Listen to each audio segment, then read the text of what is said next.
तो हम पढ़े थे तो अक़ीदा तौहीद और रिसालत ये हमने पढ़ लिया। इसके बाद दूसरे नंबर पे आता है इस्लाम का बुनियादी दूसरा रुकन।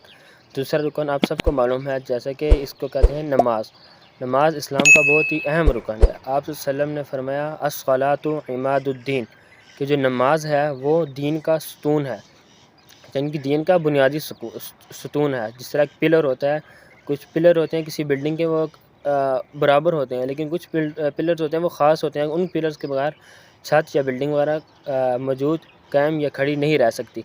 तो इसीलिए जो सबसे बुनियादी चीज़ का रुकन है इसको कहा गया है, ये नमाज को कहा गया। तो नमाज मुसलमानों के ऊपर 5 वक्त की फ़र्ज़ है। जो मर्द हज़रात हैं उनके लिए फ़र्ज़ है, लाज़मी है कि वो मस्जिद में जाकर बाजमात अदा करें, और औरतों के लिए ज़रूरी है कि वो नमाज लाज़मी पढ़ें, चाहे तो घर में ही पढ़ें, ठीक है ना। घर में पढ़ना ज़्यादा सवाब का बाइस है।